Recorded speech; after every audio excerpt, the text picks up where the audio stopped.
وفادار ہے علماء دیوبند، اسلام کے غمخوار ہے علماء دیوبند، آقا کے وفادار ہے علماء دیوبند، اسلام کے غمخوار ہے علماء دیوبند۔ اللہ کے محبوب کے اور دین مبی کے، اللہ کے محبوب کے اور دین مبی کے حبدار و علمدار ہے علماء دیوبند، اسلام کے غمخوار ہے علماء دیوبند، آقا کے وفادار ہے علماء دیوبند، اسلام کے غمخوار ہے علماء دیوبند، آقا کے وفادار ہے علماء دیوبند۔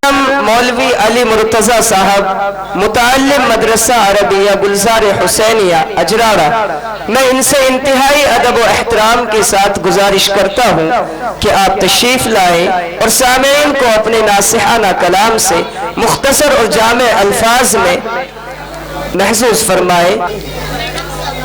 میں ایک ادنا سا طالب علم ہوں، سیکھنے سکھانے کا زمانہ ہے۔ یقیناً الانسان مرکب من الخطاء والنسیان کے تحت مجھ سے غلطی ہو سکتی ہے، اس لیے آپ حضور والا سے درخواست ہے کہ میری خطاؤں کو درگزر فرماتے ہوئے میری اصلاح فرمائیں۔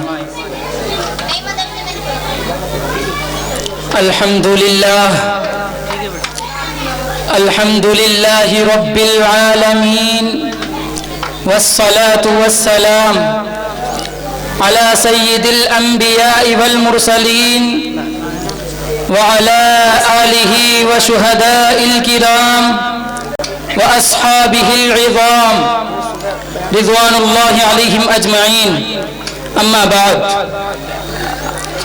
فأعوذ بالله من الشيطان الرجيم، بسم الله الرحمن الرحيم۔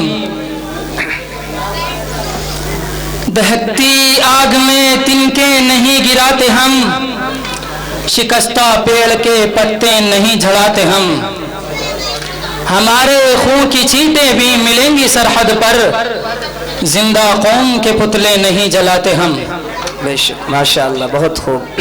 محترم حضرات اور معزز سامعین کرام، اس وقت ہندوستان کے مسلمان تاریخ انسانی کے دشوار گزار دور سے گزر رہے ہیں، مصائب و مشکلات کے طوفان بلاخیز میں گھرے ہوئے ہیں، آلام و مصائب نے ہر طرف سے احاطہ کر رکھا ہے۔ ایک طرف اسلام اور اسلامی آثار و روایات کو مٹانے کی ناپاک کوششیں کی جا رہی ہیں، تو دوسری طرف مدارس اسلامیہ کا پورا ڈھانچہ باطل کے شکنجے میں ہے۔ پورے ملک میں مدارس اسلامیہ پر زبردست الغار ہو رہی ہے اور عالمی سطح پر دینی اداروں کے خلاف زہر افشانی کی جا رہی ہے۔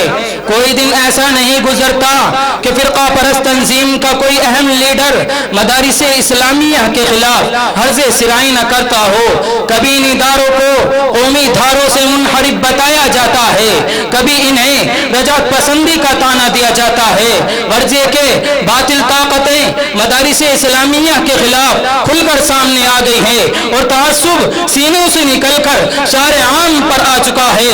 دشمنان اسلام نے ہندو اور مسلمان کے درمیان نفرت و عداوت کا بیج بو دیا ہے۔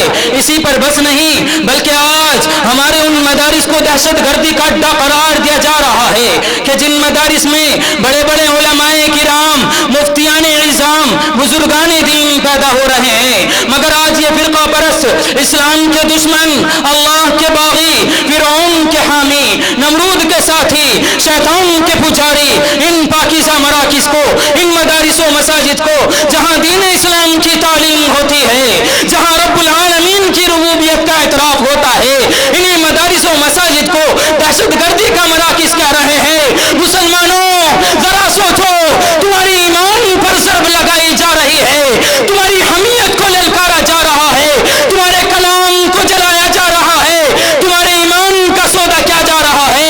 اے مسلمانوں، آخر تم ہی بتاؤ، کیا اس کو تمہاری غیرت، تمہاری حمیت برداشت کر سکتی ہے؟ کیا کسی مسلمان کو گوارا ہو سکتا ہے کہ اس کے ایمان کا سودا کیا جائے اور وہ خاموش رہے؟ ارے نہیں نہیں، ہرگز نہیں۔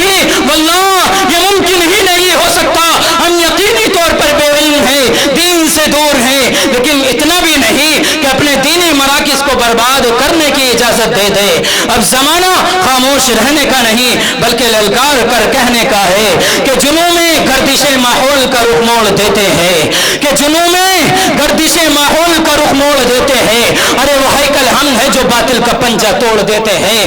ہمارے مدارس کی طرف حقارت کی نگاہ سے نہ دیکھو، زمانہ جانتا ہے کہ ہم ایسی آنکھیں پھوڑ دیتے ہیں۔ مگر افسوس صد افسوس میرے دوستو، یہ مدارس تو اس قابل تھے کہ انہیں سینوں سے لگایا جاتا، انہیں پلکوں پر بٹھایا جاتا، ان کی تعمیر و ترقی میں ہر طرح کا تعاون کیا جاتا، انہیں سرسبز و شاداب رکھنے کی ہر ممکن کوشش کی جاتی، کیونکہ یہی وہ مدارس ہے جن کی کوکھ سے جنم لینے والے علماء کرام کی قربانیوں کے نتیجے میں یہ ہندوستان آزاد ہوا۔ انہی مدارس سے نکلی ہوئی تحریکات کے بدولت اس ملک میں آزادی کا انقلاب آیا۔ انہی مراکز کے جاباز سپاہیوں کی جد و جہد کے بعد باشندگان وطن نے سکون و راحت کا سانس لیا۔ انہی خانقاہوں کے اندر اللہ اللہ کی صدائیں بلند کرنے والے بزرگوں کی دعاؤں کے طفیل انگریزوں سے نجات اور رہائی نصیب ہوئی، لیکن آج انہی مدارس کو مسمار کرنے کی کوششیں کی جا رہی ہیں۔ ارے میں پوری دنیا کے متعصب اور فرقہ پرست طاقتوں کو چیلنج کر کے بتا دینا چاہتا ہوں کہ مدرسہ کسی تعمیر کا نام نہیں ہے، مدرسہ کسی عمارت کا نام نہیں ہے۔ ارے جہاں کوئی طالب علم آتا ہے، جہاں کوئی استاذ بیٹھ جایا کرتا ہے، چاہے وہ انار کا درخت ہو یا کھجور کا سایہ ہو، وہاں مدرسہ بن جایا کرتا ہے۔ ارے مدرسہ ہماری جان ہے، مدرسہ ہمارا ایمان ہے۔ رب کعبہ کی قسم، اب انہیں گرانے والے خود گر جائیں گے، اب ان سے ٹکرانے والے خود پاش پاش ہو جائیں گے۔ ارے باشندگان ہند، بڑے دکھ اور افسوس کی بات ہے، آج ہم سے سوال کیا جاتا ہے کہ مدارس نے دنیا کو کیا دیا؟ ارے سوال درست ہے؟ ارے میں کہتا ہوں یہ سوال قطعاً درست نہیں، سائل کو سوال کرنا ہی نہیں آیا۔ اگر سوال کرنا ہی تھا تو سوال یہ کرتا کہ مدارس نے دنیا کو کیا نہیں دیا۔ ارے باشندگان ہند، تم تو ناسی بن چکے ہو، تم تو غدار بن چکے ہو۔ اگرچہ تم نے تاریخ کو بھلا دیا، لیکن ہمیں اپنے آباء و اجداد کی تاریخ یاد ہے۔ آؤ میں تمہیں بتاتا ہوں کہ مدارس نے دنیا کو کیا نہیں دیا۔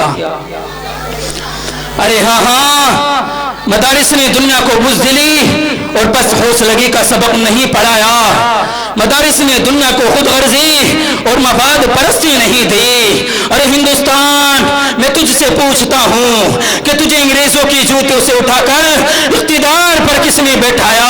غیر وطنی سے وطنی اور قیدی سے شہری کس نے بنایا؟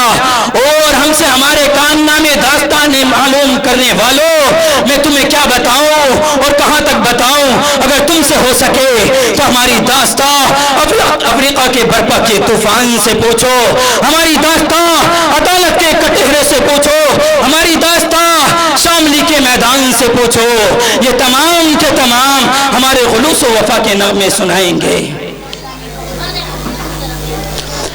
شاخوں سے ٹوٹ کر گر جائیں وہ پتے نہیں ہیں ہم، شاخوں سے ٹوٹ کر گر جائیں وہ پتے نہیں ہیں ہم، کہہ دو ان آندھیوں سے ذرا اوقات میں رہیں۔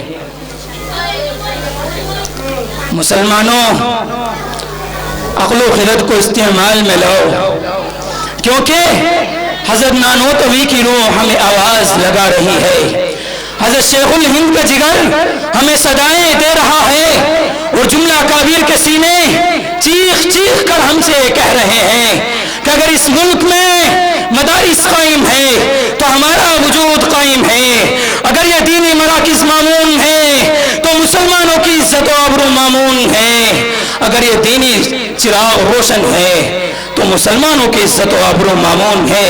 اس لیے مسلمانوں، ہمیں چاہیے کہ ہم دشمنان اسلام سے اپنے آپ کو بچائے اور نوجوانان اسلام کے دلوں کو قرآن و سنت کی تعلیمات سے منور کریں، تو انشاءاللہ العزیز دنیا کی کوئی بھی سپر طاقت ہمارے سامنے ٹک نہیں سکے گی۔ وَمَا عَلَيْنَا إِلَّا الْبَلَاغُ۔